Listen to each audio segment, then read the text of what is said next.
Welcome back to another week of Athlete Life Unfiltered. I'm Sienna. And I'm Marisa. And today we are talking about something that every athlete deals with, but nobody really teaches.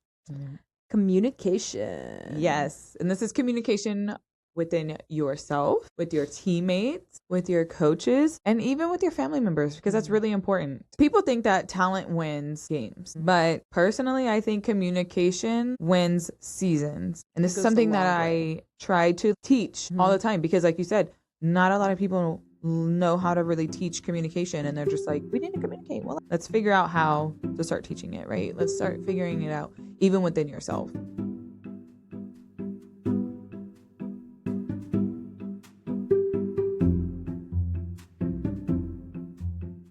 So what's the worst communication breakdown that you've ever seen on a team? Oh my gosh. I'm sure you've seen it. This happens like a lot. But when people stop talking to one another, and then you've got like three people kind of like in a circle, and the balls like come in, and then like nobody's like mine, or I got it, or me, and they just all three just watch the ball, and then the ball drops. Nobody hit the ground. Nobody said anything. Points over. Completely unavoidable.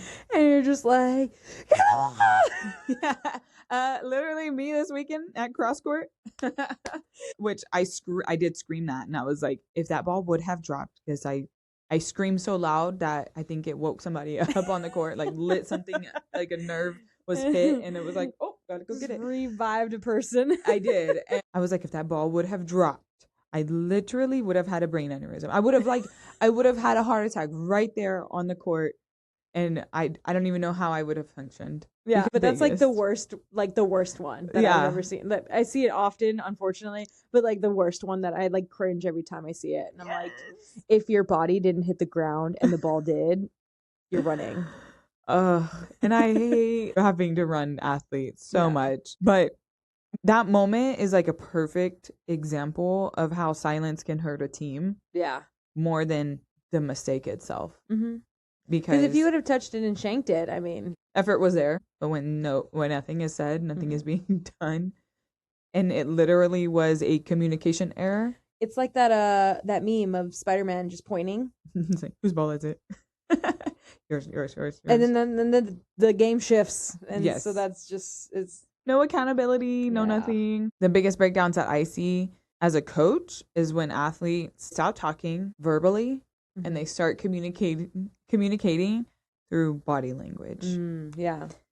Through eye rolls, hands on their hips, frustration after mistakes, or even my favorite, which I tell girls to not do when we're in huddles or I'm talking to them, is stand like this. Oh, God. Stand like this with their arms crossed. Just because as a coach, if I was standing like this, you're disengaged, you're not active, you're upset, you're frustrated, you don't want to talk to anybody. And that's just things like that's off the court too. If you're standing like that at work or in a job interview or whatever, that's the telltale sign that I don't want to be here anymore. Yep. Yeah. Or like you said, the disassociating. You're literally not here. Mentally, you're not here. Yeah. You're checked out, or you heard one word and you're just like over it. Oh my gosh. Okay, so quick side note. I do a lot of sports coverage for physical therapy, working with athletic trainers. And this past week, it's soccer season. And I know soccer athletes are a little different. It gets a little heated on and off the field. But the audacity that some of these kids have is beyond my mind. Like, if I would have cussed on the bench to another player just out loud, let alone cussing at the coach, the back of their hand would have met the side of my face so fast I wouldn't have even had time to process what happened. I was like, and I would have been kicked off the team. But to see that nowadays, I had a girl I was, again, yelling. I went through a moment where I was just like, oh my God, avoidable things. And I just started yelling. And I had one girl that talked back on the court, but like not in like saying a whole bunch of things. All she said was okay, right? But it wasn't like, okay. Yes, the tone. And when she when she got on the bench, I just put her off to the side and I just politely said, you will not talk to me that way on or off the court. Yes. And I said, all I want to hear is yes, ma'am. And she just said, yes, ma'am. And that was it. Even as a mom, I don't even allow my son to do it. My parents never allowed me to do it. My dad was like, I'd rather you just tell me to shut up because that's basically what you're saying when you say it like that. Yeah. But like, no. These players straight up, I hate this game. Game. Up. Oh. To the coach. To the coach. High school. And I'm like, I would have, as a coach, I would have gladly forfeited the game. Team. You're sitting on the bench, or like this same coach said the week before, said, hey, do you want to go in the game, be this new position, like play this new position? He said, nah. What? You would rather sit on the bench than play a new position? As an athlete, the only answer is yes ma'am, or yes sir, or yes coach. Yes coach. Sure coach. Wherever you need me, coach. Wherever you need me, coach. Just make sure you tell me what to do. I'm there. Yeah. But like the audacity that some of these kids have, that's all I have which is why I've said before, don't sell yourself short. Learn how to understand the game so that you can play any position, no matter what sport you play. Yeah. Because when that moment arises, the only answer should be yes. Yes, coach. Yeah. So I just thought that was crazy. And as far as body language and communication, I just wanted. But if I could take a picture of your face right now, the RBF is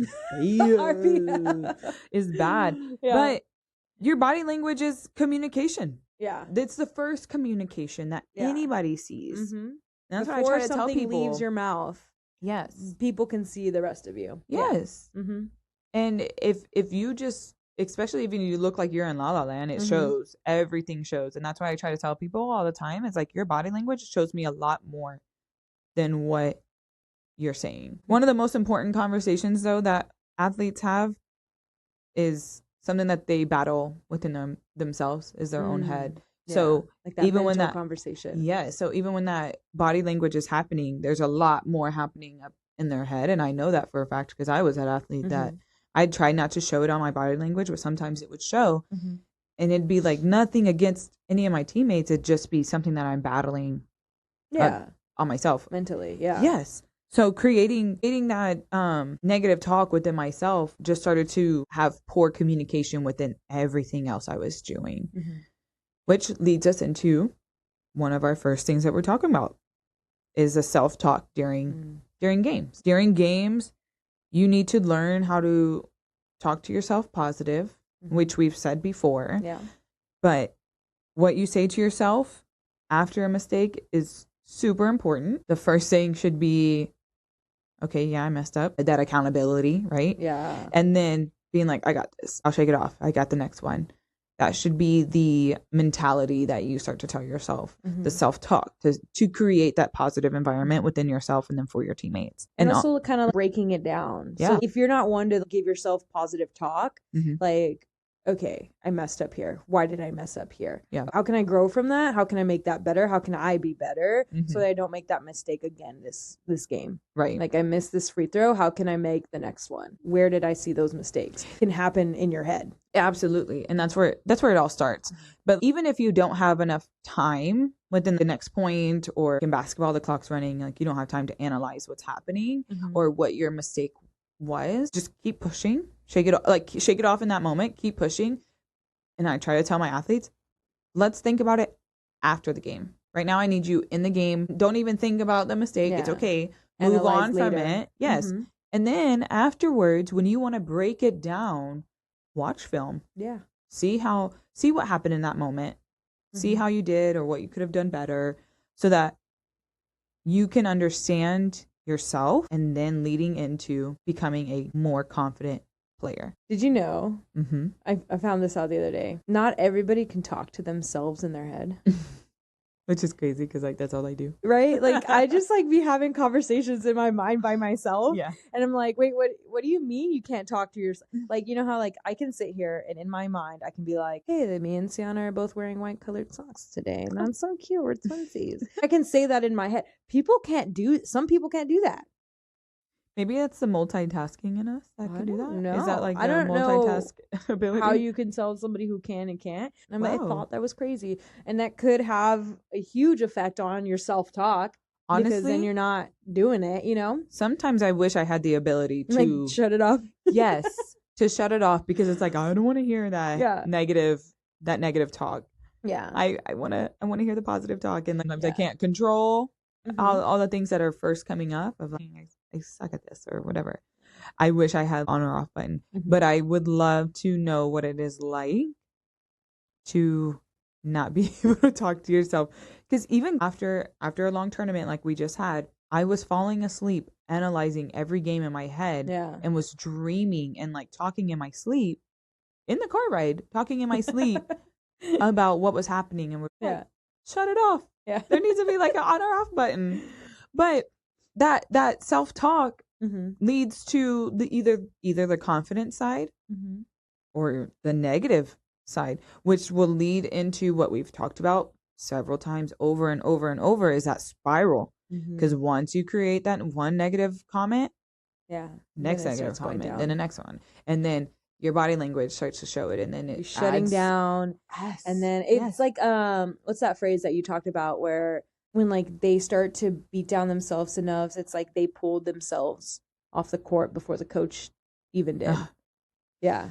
I was like, that's deep, because I've seen it so many times that athlete like shuts down and they get in their head over one, and you're trying to be positive, say, hey girl, shake it off, next point, you got the next one, whatever. You try to not let them kind of soak in the mistake, sit there. And then they just kind of spiral, and then it's like, okay, I have to pull them off. They can't get out of this. And it is hard as a coach to see that.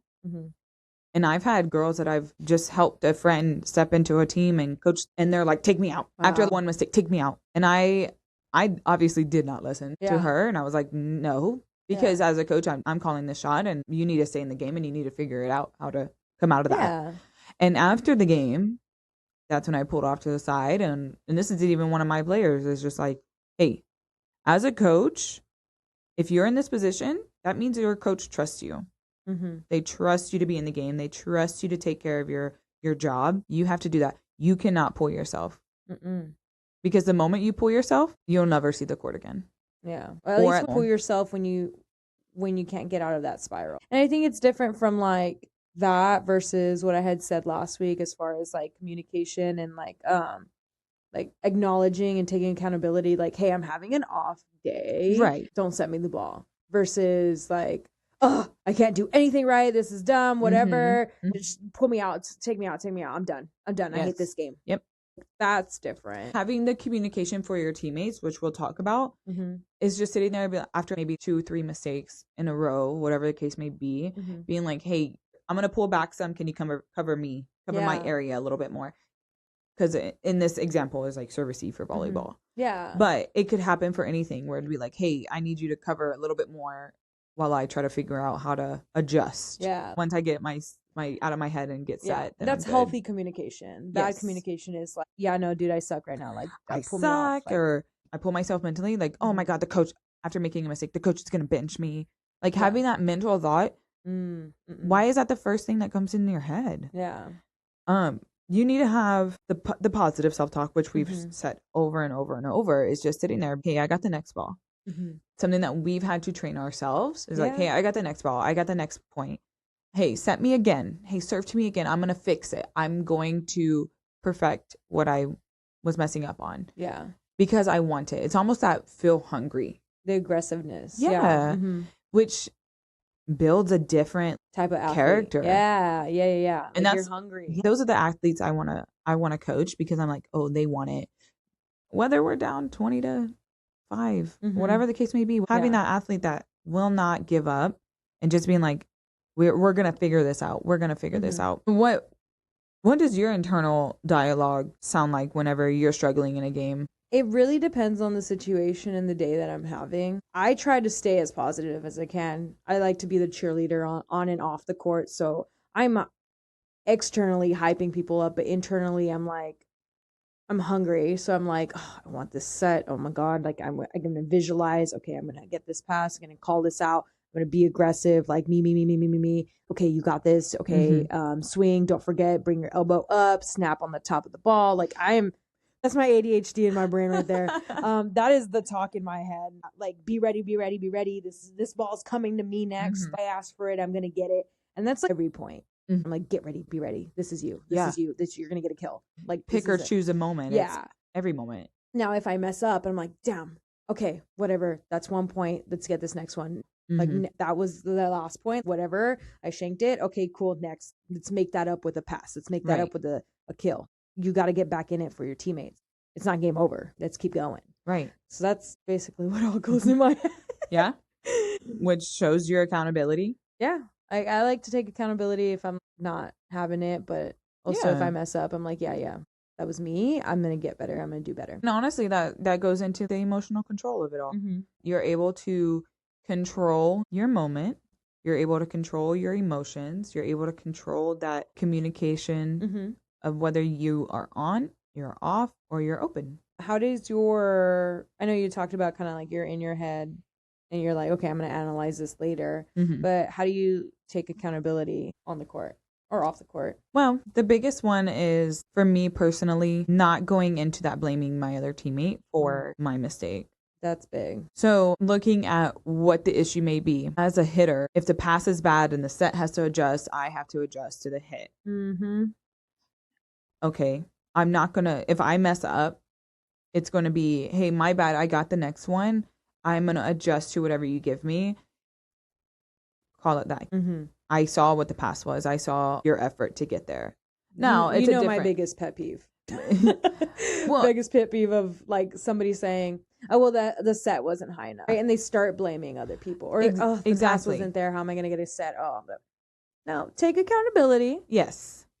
Good athlete can make something better out of whatever they were given. Exactly. And don't get me wrong. If the pass is on and the set is on, then it's okay. Obviously, I have nobody else to blame but myself. But when it starts off with a bad pass and then the set is giving you what she could, honestly, make it better. If you mess up, you can't start blaming other people. Yeah. You have to take accountability. If the pass was like, hey, my bad, I got the next, I'll give you a better pass. And the setter is like, hey, I'll adjust to whatever is given to me. And then the team positive, community. Yes. Yeah. The communication within the team starts to grow. Yeah. And that's what we're talking about, is that communication is key, needs to be there. Yes. Yeah. And so that's how I start to take that full accountability within myself. However, I have been on the other end where it's like I have made a bad pass and people have blamed me. And it's just like, I'm doing the best that I can here. Or I'm doing like, okay, yeah, the serve was hard. I'm trying to get the pass up to my setter. Obviously, that's my goal, my job, my position. But it'd be nice if my teammates, because we play team sport, were sitting there and like, hey, you got the next one. Hey, you got it. I think accountability also plays a big part on like preparing before, going into it prepared. And like, did I really give this 110%? Was I prepared before going into this tournament? Or, hey, track, right? That's a solo team sport, right? And so it's like, okay, were you 100% dialed in, ready to go from the time you stepped off the bus at the track meet? Were you listening to your In the Zone playlist? Were you warming up? Were you stretching? Exactly. Did you carb load the night before? You know what I mean? Yes. Are you 110% prepared? And if not, and you didn't perform, taking accountability. It's like, okay, I didn't perform, but I also didn't give it my 110%. Yep. I feel like that's something that in your head with communication, you should definitely be like, okay, yeah, I didn't really give this 110%. So I have nobody else to blame but myself. Exactly. And I have a lot that I could comment on that alone, but I won't, because we'll be here all night. But this all led back to the body language portion of it. So having that control over your body language because is a big communication piece. Emotions also big or a big role in how you communicate. Yeah. So if you're frustrated, if you're having a bad day, then people slam balls or they're like, get out of my face kind of attitude. The eye rolls that you talked about, huge one. That all that emotion gets built up and then your communication is lacking. And those athletes are the hardest to coach because they have for so long, especially if you don't catch it at a younger age or have somebody that's teaching you to properly communicate to yourself and to your teammates, it just only builds on that. So if you're constantly negative, you are only building on that. Even if it's just to yourself, it will affect everybody, including the coach. However, it's never too late to start trying to create an example in their head that they may have never heard or may even have heard, but now that's hearing it from somebody else. That's like, hey, you stop talking to yourself that way. Stop analyzing this that way. For us, it's volleyball. Volleyball is a game of back and forth. You're going to get blocked just as much as you block. You're going to get kills just as much as they get kills. Like, that is the game of the sport. Yeah. In football, they're going to get touchdowns just as much as you're going to get touchdowns or blocks or yeah. You can't shut down when you miss one. Yeah. That's the sport. It's accidents. Okay. Now we're going to figure out how we can come back from it. But the moment you miss one, you can't shut down. Yeah. Be hungry. You get one. In softball or baseball, you get struck out. Like, you can't sit there and throw the bat and be like, I give up. Quit. Yeah. You can't do that. Let's start thinking about it in a positive. Like, dang, that was a good pitch. Now we got to be better. They got it. Yep. Or throw around it. Or, okay, they hit off the pitch. Now my team, as expected, is ready for their job. Those are all things that start to change your mindset, which leads into the whole team camaraderie. Yeah. Because teams that learn how to communicate win more. Period. Period. Okay. So as far as communicating with your teammates on or off the court, I think the language is a good example of how your team vibes. And having that early communication is really key, right? Whether it's calling for a ball, calling for your play, and it doesn't have to be the captain who's communicating. It can come from anybody on or off the court, on or off the field, hyping your people up. Hey, you got it. You see that? Like, it's there. It's your, that person was open for the pass. Like, it could be anybody at any time communicating. And no matter what sport I've played, I have always over communicated. Oh, yeah. Both of us. For softball, it'd be, we got this many outs, this many balls, batter up, watch it short, watch it deep. Run on one. Yeah. Bases loaded. And it was just a constant talk. And I even did a drill in practice one day where I forcefully said that if y'all don't do this, y'all are going to run. And they hate running. Obviously, that works. But I'm like, okay, you got to say ready, up, right, out, movement, one, da. And it's like a constant, like there's no like pause. Yeah. And the girls are like, that's weird. Oh. You know what's weird? And then my only comment was, that's volleyball. That's sports. Literally. That's crazy to even think about not doing that. Yes. I hate when the court's silent and quiet and it's like, and God forbid a whole gym where you really don't really have fans there. And then you can hear a pencil drop. I always told my girls, no matter where we're at, where we're playing, when I was coaching them, we're going to be the loudest team in this building. Whether we win or lose, I don't care. I want to be the team. I want to be the loudest team, the more obnoxious team. I want to be the team that's like, oh my God, they never stop talking. Well, yeah, good. Yeah, thank you. Because thanks. we've said it. Sports, especially majority of the time, team sports are such a mental game. If you start to talk and just communication alone can win so many more things than you can think of, because you're already getting into their head. Yeah.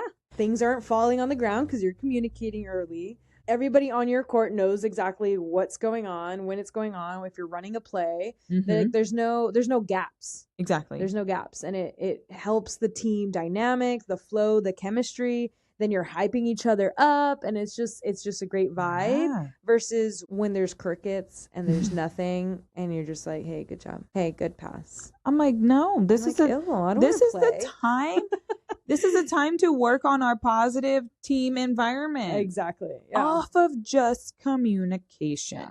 And communication alone. It doesn't have to be when they're doing good either. It's like, hey, shake it off. You'll get the next one. It's building that encouragement. Yeah. Which then leads into the positivity. The confident player. Mm-hmm. The confident athlete. And the confident team. Yeah. You walk in with like a little pep in your step, you know? Yeah. You're just like, oh man, they're good. They're loud. They talk really well. Mm-hmm. And I tell people all the time, that's something that your parents work on at the age of 1 at minimum. Literally communication, talking. Communication. We're learning how to talk. That should not be something that a coach is trying to forcefully get out of you. Oh no, because fake hype is obvious. You can tell when it's fake. Hey, good job. Hey, good job. Hey, yeah. I roll with it. Hey, yeah, good pass. Mm-hmm. Oh, that should have been my kill, but okay, good job. Nice kill. Yeah. Like, no! Be a good teammate. It's not that hard. That all comes too from the tone that you're using. Body language. The body language that you're using. All that adds into. If I'm sitting there being like, hey, that was a good swing, and I'm happy and telling you all this with excitement, and my body language is that, or I'm like, hey, that was a good swing. There's like a you can cut the silence. Literally. So and another thing as far as like going positive and negative, I think one of the biggest things is being supportive loudly, but then correcting quietly. And I don't know if that relates to you guys, but so that means supporting and hyping up where everybody can hear and being loud with it, right? But then also if being a good communicator, being a good communicator with your teammates, also taking those hard times, right? And lifting up your person, but on the side quietly, right? So if you just shank the ball, I'm not going to be like, hey, you need to like better your platform, right? Like, or hey, you need to like flick your wrist when you're shooting that. I don't play basketball, shooting that layup, like flick the wrist, whatever. Instead of like a layup is crazy. I'm sorry. Don't tell my fiance. He'd be so mad at me right now. But you know what I mean? Yes. Giving pointers, doing that kind of quietly to not offend the person that you're telling. You know what I mean? Pulling them aside, or like when you're in the line for a drill or on a timeout. Hey girl, like your donut is open, like just tip it there. You know what I mean? Doing that quietly, that it's a one-on-one situation versus screaming like, hey, fix your pass or fix your platform, or like, just that could tip be the ball. Like, so the tone, first of all, is such a big. It could be so negative. Yes, and it could be the other athlete is not taking it in a positive way. Yeah, like they just shanked the ball. Like, which our goal, positive. Our goal here is to build that trust within your team. Yeah, with giving those positive feedbacks, encouraging your teammate. Building that trust with your teammate, building that confidence, especially in club when girls don't play with each other 24/7 like they do in school ball. They come from different schools all around in different areas. They have to learn that quicker than anybody else. And that communication just helps, because then you're like, hey man, I got your back. Hey, don't reach back. I got you. I'm there. And it's okay to be honest and supportive. Yeah. But just make sure that you're being honest and supportive. Yeah. Not just being honest or supportive. Like you have to create that team environment somehow. You have to create that team trust somehow. And creating that communication within your team. Yeah. And because you're going to have hard conversations. And sometimes teammates need to step up. It's not just the captain like we talked about. It's every person, every teammate is a team leader. Yeah. And you need to be able to recognize, hey, we need more energy right now. I'm going to bring that to the table. Yeah. Or on a timeout, hey guys, we need to trust each other. Taking that initiative. And one thing I really wish a lot of my girls can do is say that without me as the coach forcing it out. Because I'm like, hey, what is it that, what do we need? What's right happening? Now, guys? Yeah, what's happening on the court that we need? And everybody's like, positive communication, energy. We need, and we're not energetic, or we just need to talk. Okay, then do it. Okay. Rather than having somebody, whether it's the captain or whether it's just anybody, because that's an open line for anybody. That's not just a captain responsibility. is just being like, hey guys, we need to step it up immediately off the back. Hey guys, we need to be able to communicate. Hey, we need to talk when the ball's being set up or ball's being passed up or the ball's being thrown or the ball's being hit. Or when we know a certain batter is coming up to bat. We need to open that communication ahead of time. As the coach, I'm going to be like, snaps to you, girl. Yeah. Because, that's exactly what we need right now. Her head's in the game. And I need y'all to be on that level. But that helps when somebody other than the coach is bringing that up. Because then your team awareness and your court awareness. And when you're playing with good athletes, and good athletes come not just important by skills, but by everything all around. You're going to be like, yeah, I agree. You're right. I need to step it up. Yeah. Or like the good athletes are going to be like, absolutely. Thanks for bringing that up. You're right. We need to bring it. We do need to do that. Like, hey, let's work on that. When we go out there this next few points or whatever, or until the next time out or until the game's done, let's work on that. Yeah. Because unfortunately, even though we say it, not everybody's going to take it with a grain of salt, and people are they're going to get hurt. Or we're doing it every time out. Every time out, it's like, what do we need to work on? Communication. Why do we keep saying this? Yeah. Why is it only me that's saying this? I can't be. I'm losing my voice every weekend. I need y'all to be able to step it up and lose your own voice every weekend. Because like when I was younger, I know for a fact I annoyed people that I played with. I annoyed people that I played with because played against mostly because I was always talking. Yeah, I was always talking, and I honestly didn't care if I annoyed other people. As a hitter, I wanted to. Yeah, as a hitter, I'm like 2 hitters up, setters live, 3 hitters up. Watch this girl on the outside. Watch this girl in the middle. Like serves up right in front of their face because obviously we're face to face at the net. Yeah, libero's pulling back. But yeah, no, a lot of that good communication, unfortunately, in a younger age, can lead to miscommunication, and I feel that can lead to other bigger issues. Yeah, my favorite. I have seen it off the court where it's just like the group chats start. Oh no. Or being the behind your back type of athletes. Yeah. Where it's just like you're hurting the team more than you are helping, and it's just like, oh. Did you hear Marisa saying that we need to talk more? Like, can she just stop talking? And then the other girl that's being like, oh, yeah, you're right. Not to be rude, but check that person. And, hey, you're not really being a team player.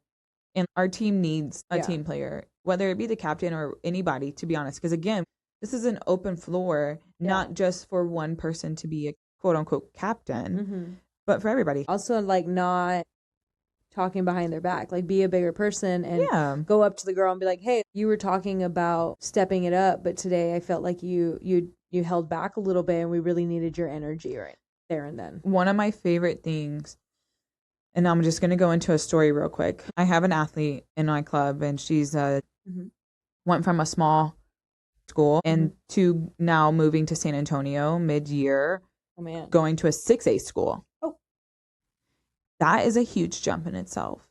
Athletics, academics, environment, all the above. I obviously check in with her all the time and being like, hey, how's this? I know she's a multi-sport athlete because at a small school, she's able to play all of them. At a bigger school, she's like, I really don't have the time because maybe some athletic periods are dedicated to only one sport and you only can do one.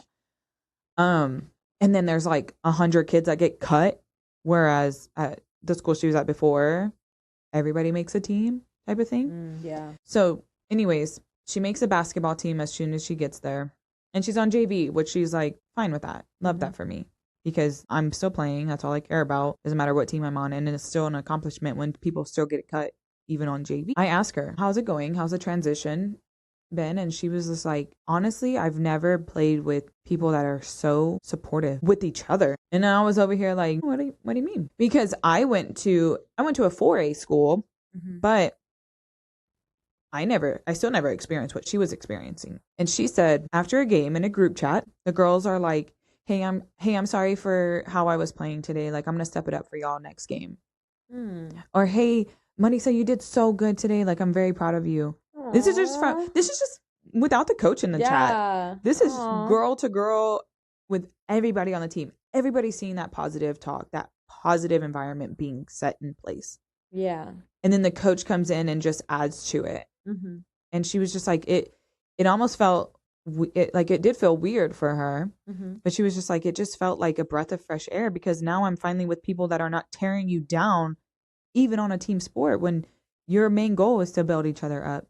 She's like, I've never experienced that. And I was like, wow, I wish I could have said the same. I experienced it with my club team, but never with like a school team, really. Yeah. And when she was telling me, like, I almost like tears of joy for her, really, because that's such a huge thing for us, and that's the reason why we're talking about the communication part of it. We want that for you guys. We want that for everybody. We didn't have that. No, we didn't have that at all. But we want that for everybody. We want people to feel comfortable enough to praise each other.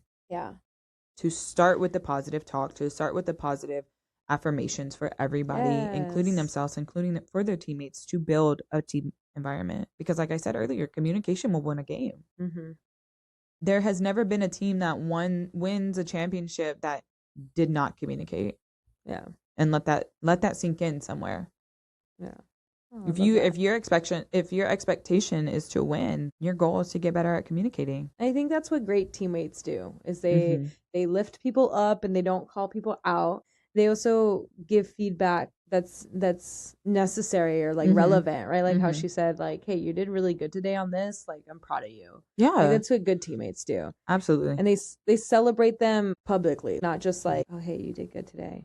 Like, no, it was like, hey, I want everybody to know that you balled out. Because whether it be positive and unfortunately a lot of the times negative, is if you can text it, you can talk about it. Oh, retweet. So if it's something that you retweet. Retweet? Is that still a thing? If you don't know what that is, you're too young for this, honestly. But it's something that you have to be able to open that communication. And if it's something that, like they always say, our parents always say, if you don't have nothing nice to say, don't say it at all. If you can't say something out loud, then maybe it's something that you shouldn't be saying. If you can't say out loud that, even if it's self-talk that I suck, right? If it's something that you're just internally saying to yourself, maybe it's something that we really shouldn't be saying, even to ourselves. Yeah, exactly. It changes your mindset. And I think that's a great key that people should really start to learn about. Which everybody has tension. And at some point, the key is really addressing it early without attacking the person. For my example earlier, that person saying like, hey, I know my flaws for today. I'm going to do better for y'all. That initiative, accountability. And then communicating. And then like also putting that into play and action, I feel like goes a long way. Like you can be all talk, but you gotta coming back the next practice, you better come back, like you said, 110%, being ready, being 100% focused. I think was a big deal out of taking that initiative, taking accountability. As far as communication, I think that also plays into the fact of talking to your coach in that manner. And that one's tricky because obviously your coach is on a higher level, right? There's that power dynamic there. Yeah. And it's harder and scarier to talk to your coach. It's easier to talk to a girl who's your age, or a guy who's your age, but talking to your coach, that's different. And there's so many athletes that I always try to tell them, I'm not scary. I don't bite hard. I don't bite. Yeah. But in reality, I see a lot of other coaches that sometimes they do look very intimidating. And they're like yelling at you. And the girls are like, I can't talk to them. I can't talk to them at all. And I'm like, man, I hate that for you, because I want you to be able to have that open line communication. I mean, I did it with my coaches and it wasn't easy, but you have to set that boundary somewhere. And that also leads into everything you do in life. You're able to talk to your professors and your teachers in school, and your boss at work, your kids. You're an adult and a parent. Exactly. Yeah. And you have to be able to not use that as I can't approach them. It needs to be like, I need to approach them. I need to be able to have that trust and relationship with my coach, because that's an important part of communication. And huge with the trust is also showing respect. Being able to show respect while still being proactive on what you want to get across and about your development, whether that be in your sport, in your career. Like you're showing respect, but saying, I still am trying to grow. Yeah. In a respectful way. Which leads into asking for the feedback with a positive intention around it, because you can't just ask for feedback just because other people are doing it and you're like, oh, it's a trend. Because it shows that you want to improve. But if you're just doing it with no intention around it, and you're just doing it just because, there's no improvement that will be made. Yeah. Because you didn't intentionally mean to ask me why you want to improve or what type of things you can work on. Yeah, if you're asking for feedback, have that intention behind it and act on it instead of just like, oh, hey, how can I be better? How can I get more playing time? Tone and body language. Yeah. It just shows that you want to be there, that you want to improve, you want to get better, and you want to see the results that you're asking for. Like, I think communication early helps a lot with this and like the issues. And we've talked about it on a previous episode of like that open communication needs to be there to create the positive environment with you and the coach, or a positive relationship between you and the coach, because you don't want to have that negative environment around, I can't approach my coach, however, I'm struggling. Or I'm hitting like mentally burnout. I'm hitting a burnout. I'm hitting a roadblock. I don't know what's going on. And I also cannot talk to my coach. That all leads down to that spiral effect that we don't want to get into. So therefore you need to start that communication early. You need to have that time where it's like, hey, coach, I'm off. I need help with this. Or coach, I'm having a bad day. Can you just work around something else? Or, hey, coach, I can't pass well today. Can I work on hitting more? Whatever the case may be. And it focuses on growth. And it's not like you're complaining or anything like that. No. You're just focusing on you as an athlete getting better and being better. And I think that is very helpful with that early communication with your coach.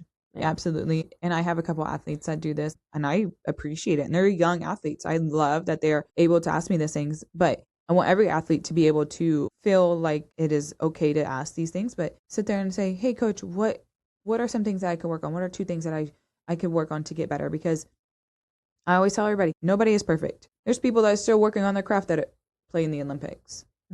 There's people that are still working on getting better that play professionally. This is their job. So having that positive intention, whatever the case may be. And huge difference on, hey, coach, I want to play more versus, I know, don't cringe. I want to play more versus, hey, coach, I really want to help the team more. What are some ways that I can be better? Or what ways can I work on practice so that I can see the playing time that I would like? You know what I mean? Like, that's different than, hey, coach, I think I deserve to play more. Or, hey, I want to be on the court more. Which is that sense of entitlement, which you have not earned. That's the word I was looking for. You haven't shown that. Like, you need to show that you are working towards this. You are becoming a better player. And that level of respect, saying, hey, coach, I really want to be better. Can you help me? I want to earn more playing time. How can I get there? Yeah. Not, I deserve more playing time. Or, because hey, coach, why was I pulled off? That's different. Like, hey, why didn't I play the full game? Versus, hey, coach, like, I noticed I didn't get as much playing time as last tournament. Like, what are some things that I can improve on or work on in practice so that I can see those results in the next tournament? And I want athletes to understand, though, you play a team sport, don't be selfish. Yeah. We get that. Hungry and selfish are 2 different things. There's a fine line, but between the 2 of them. I get it. That there's sometimes where I watch a basketball game and I'm like, I get it that I can dribble a basketball, run up and down the court all by myself. But I have 4 other teammates that are on the court with me. Share the team responsibility. Don't be selfish. Just because it's easy to be selfish, don't do that. Yeah. Like, what do you think a setter is like? Like, they don't get kills. They just get the assist. You know what I mean? Like, let them get the assist. Or even other people that are on the bench. If I can play, even though I know I can play 6 rotation, having a bad day, or if my coach thinks that my other teammate can play a certain spot, whether it be front row for me and I just play back row or vice versa, I need to trust my coach in that decision. Not blame my coach to be like, why'd you take me out? So that's the one thing I want athletes to try and avoid. Blaming teammates, blaming the coach, blaming others. Yes. Or even just like only talking when something is wrong just because I took you out, being like, well, why'd you take me out? They get defensive. Don't be defensive on the feedback. Like, you just asked for feedback. Don't get defensive. Like, take it with a grain of salt, improve. And then now your coach is like, man, They just asked for feedback. And then in practice, I saw them trying to apply that. She worked hard. I'm going to give her the playing time. Right. She earned that. She asked. She needed to work on her passing. All week at practice, she worked on her passes. They came to practice. They're pushed themselves. Yeah. They're working on getting better. Those are things the coaches are looking at. Not, oh my God, she's continuously hit the 10-foot line every time. Or, oh my God, she's made 100% of her shots. Well, she only did that because she hustled in practice. Right. Yeah. I was going to go into another topic, but we don't have time for that. So going into that receiving feedback as far as like not blaming others, taking it with a grain of salt, constructive criticism. Yeah. Constructive criticism. Emphasis. Yeah. And then making those corrections as needed. And then being able to take the tough coaching.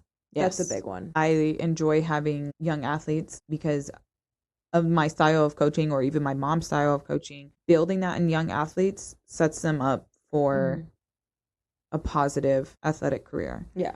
It's tough coaching, but I promise you it's positive, constructive criticism. Do not take it the wrong way. I'm teaching you, I'm building on you, trying to help you understand the game, not just learn a position. I'm trying to help you understand what is happening or why you keep making a mistake.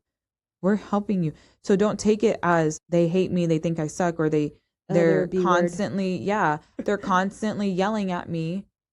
Sometimes we're constantly yelling because we know that you can do better. We know you know the game. That is crazy because I always preach it. I'm like, y'all think I'm mean?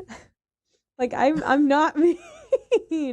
Like, and it's crazy to think because you want to go play collegiately. You think that coach is going to be nice. You think that coach is going to care about you. Or that coach is going to hold your hand while you continuously go through They're not. your job. They're not. Nope. They're going to be tough. Yeah. And you need to be 100% committed all the time. And they're not gonna sit there and be like, hey, it's okay, you missed that point again. No, they're gonna be in your face and they're gonna be screaming at you. Even when you do something good, I'm over here like, hey, that was good, but let's be better. Let's do it correctly the next time. Like, I'm glad that you got a kill, but you did it wrong. Yeah. So let's fix that, because I'm trying to teach you to do it correctly, not get used to and getting points off of doing it incorrectly. My club coach he was tough. We'll say it like that. He was tough, but I understood. I knew that I wanted to be a collegiate athlete, and so I took it. Well, there's only 2% that make it, or 7%.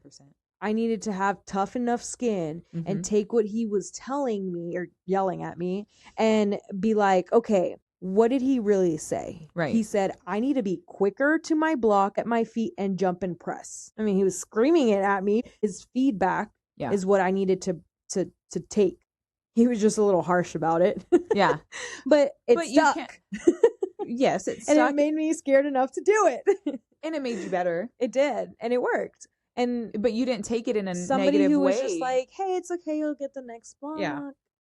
That never, like, that's not gonna. But then there's athletes that will be like, oh my God, he's just constantly yelling at me and he keeps saying the same thing over and over. Whatever. I have unfortunately had those athletes where I'm just like, you're uncoachable.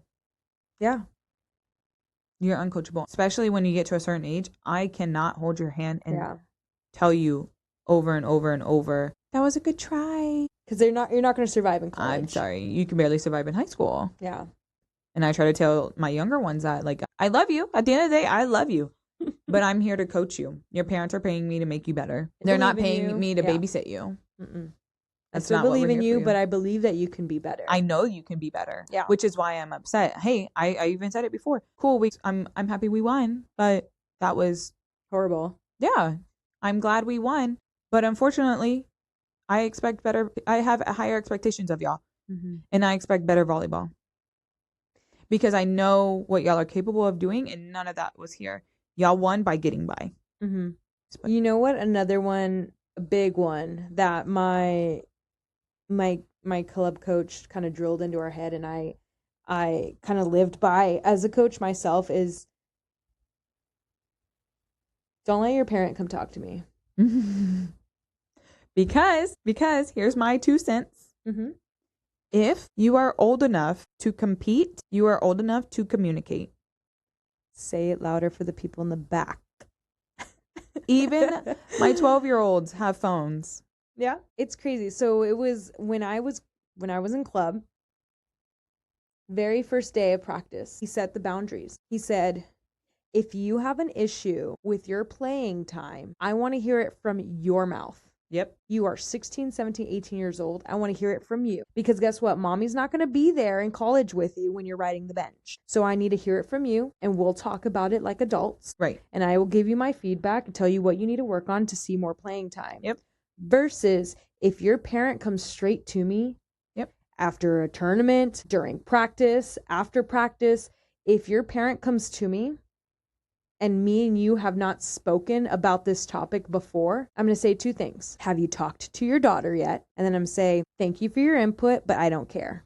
Those were the two things that he said. And I was like, noted. And I took that into my coaching, because that's the worst, is having. It's harsh, but it's the truth. Yeah. Because as a parent for myself, if I'm speaking for my kid constantly, it's not doing anything positive for him and his growth. And again, I'm not going to be with him every moment or step of the way of his life. Yeah. He's got to figure out how to handle any type of moment or feeling like that. So therefore, his communication, for whether it's a job or a sport, he needs to be comfortable enough to approach in a positive way, be like, hey, what do I need to do? What am I not doing? What can I do? Out there during practice, they're just seeing the game. But you know what's crazy is I've had parents that have asked me such comments or questions, and I have stated, well, I've already talked to your kid and I've said X, Y, and Z, and they're like, oh, my daughter didn't say that to me. Maybe you should talk to your daughter. And I'm just like, well, then our conversation ends right there. Your daughter knows what she needs to work on to see more playing time. Thank you for your time. Goodbye. And I'm not trying to be ugly. No. But there's a line. And asking, especially for parents, you're asking for playing time? You don't pay for playing time. No. You pay for me to make your daughter or son better. I always say, you pay for practices. You don't pay for playing time. The tournaments are just for us to incorporate what we're working on. If you want to pay for playing time, go to the YMCA. Yeah. Or when the effort is at a 50% every time in practice. I'm sorry.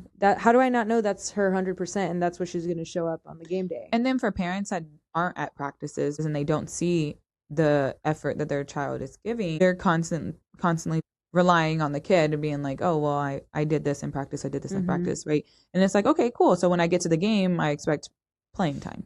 Yeah. And then when that doesn't happen, that's where we get into the issue of parent wanting to approach. I've even had the point where parents have asked me, can I talk to you in the middle of a tournament? Can I talk to you? And I'm like, is this about playing time? And they're like, yes. And I'm like, absolutely not. No. Your kid can talk to me about playing time. And then when we get over to the court where their team is, the kid's playing. So I'm like, what exactly are we talking about? And then parents that don't understand a sport will drive me through the roof. Because if you don't understand volleyball, and we get stuck in one rotation, and you know, your daughter, say you are a middle blocker, but you're middle blocker too, so you start in the back row. Say we don't even get to your rotate. We don't rotate 3 times before you get to the front row. Yeah, you're on the bench 20 games. Why did my daughter not play? And then your parents are like, oh my God, well, Marisa never played. I'm sorry, but do you... we didn't get there. Do you understand what just happened? They're 12 years old. We got stuck. Hello, I had a team that lost like 25-3. Oh, we rotated a total of 3 times. Yeah. If that. We could have got 2 points off of one serve, which means we rotated 2 times. Or got all 3 points off of one serve. That means we rotated 1 time. Yeah. So parents that don't understand the game, to be honest, have no say. Have no say. Now ask your kid to come talk to the coach. 1000%. I'll agree to that any day. I am open for an athlete to come to me and ask me questions. Yeah. It goes back to that line of communication. And I think that helps a lot, especially if that kid is, 1, worried about their playing time, but 2, also if they're just going through some stuff.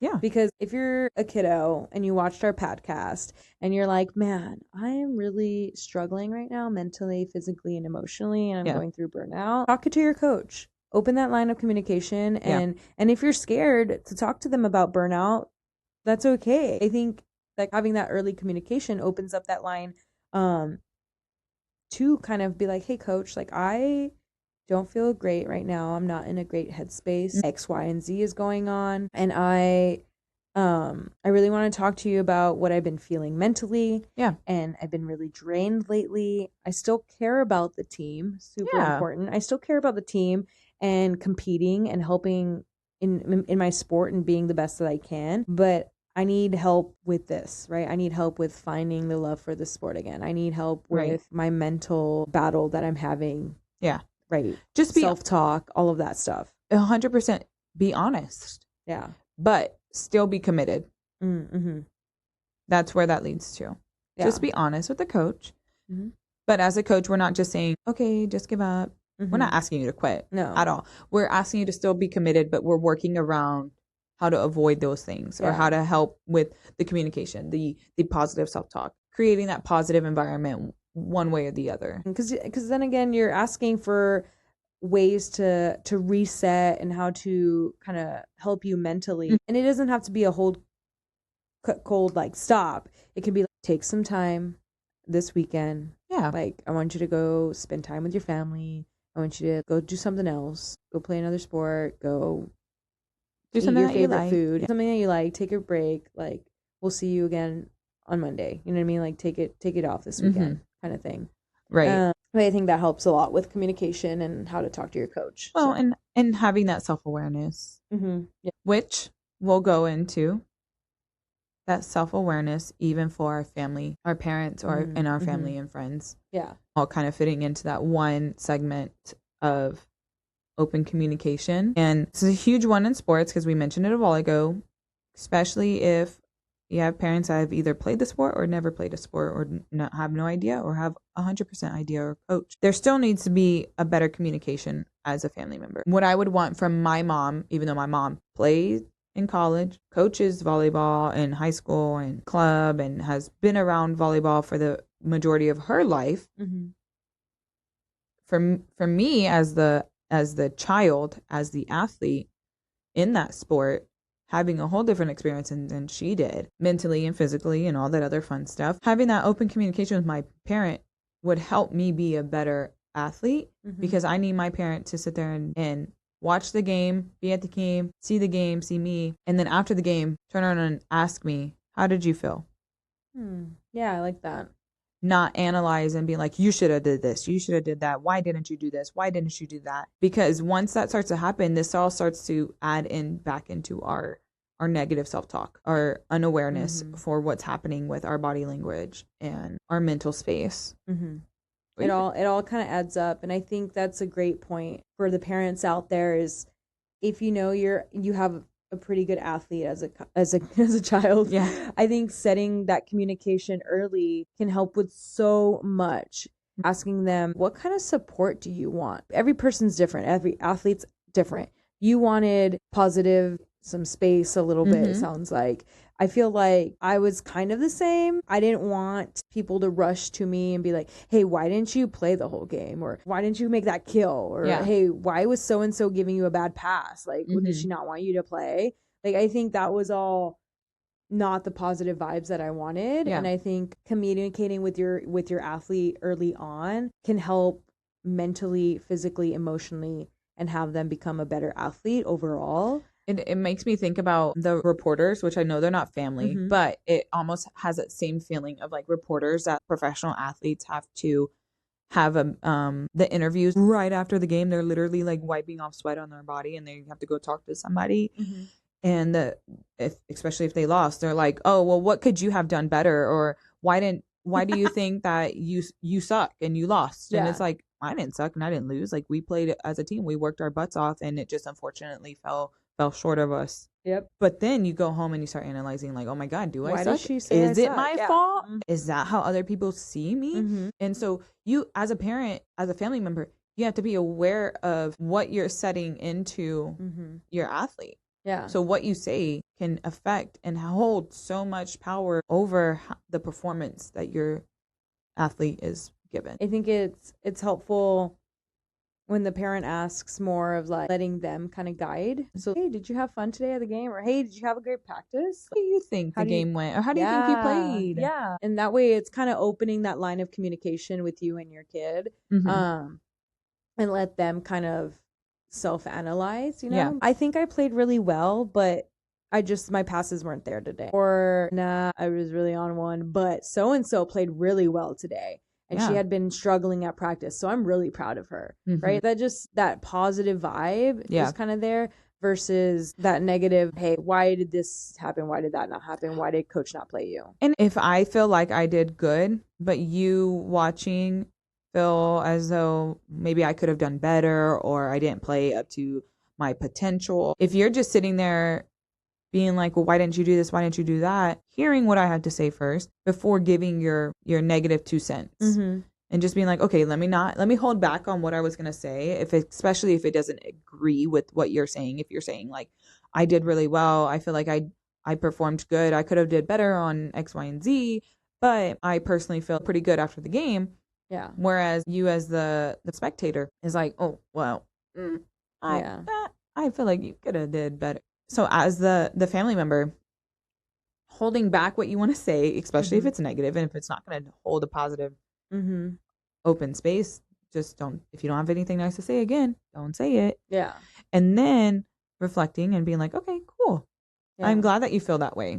What are some things that you feel like you maybe could work on a little bit better, or that you are going to go into the next game, right? Yeah. Start having them change their mindset because you play a big part of that. My parents did a really good job on doing that. Oh, I love your parents. I would love to have your parents come watch me all the time, even as an adult. Even if I work, I would love your parents to just sit there and be like, "Wow, you're doing a good job," because they're so supportive. Yeah, I mean. They knew the rules and sometimes they didn't, but they were like they were always very supportive and be like, hey, you had a good game, and then I was always like, no, I didn't. Yeah. But shout out to Ray and Susie. Hey. But I think they were very supportive on kind of how I felt after games or after practices, and I think they did a really good job on doing that, and they allowed me to kind of tell them like, it was okay, or oh, did you see that kill I got? And then they'd be like, yeah. Hyping you up like a good hype man. Like every family member needs to be that good hype man. Yeah, exactly. That good supportive system, especially if they are not getting that from their coach. Exactly. And if somebody's going to be their hype man, why not let it be you? Like we said, we've already got so many people tearing us down from the stands, from our own coach, your teammates, right? Yeah. And until we break that persona of sports, we need more love. Athletes need more love, and who better to get it from than your parents or your family? And it all goes into setting them up for their adult life, allowing your athlete to create those positive boundaries within the family member, within the communication. I didn't, and which is why we're able to talk about this, because I wish that more athletes had this. So after games, just sitting there and saying, I need encouragement right now. Yeah. It's okay to say that. And as parents, even if you bite in your teeth and being like, I don't know if I have the positive words to say right now because that was a stressful game. Yeah. That is okay too. As parents, like, okay, there's an open line of communication. They'd be like, hey, let's talk about this in a little bit. Let's grab some food. Yeah. And then as a parent, if you can't talk to your kid and you just need to get it out, call your husband, call your spouse, call your best friend, and be like, oh my God, outside of your kid, and be like, I need to get this out some way or another. So I just need to talk about this before I go back in and talk to my kid so that I know what's right versus wrong to say. You don't want to say the wrong thing in the right moment or whatever the case may be. So whatever you need to do as the parent or as the family member, do that. Take a step back and then revisit it later and be like, hey, I wanted to revisit this. Like, I think you played amazing this past game, and I noticed coach took you out. They've already had time to process. So then if you were upset about their playing time, instead of you going and running to the coach, don't do that. Revisiting it with your kid and be like, hey, did you and coach talk about some ways that you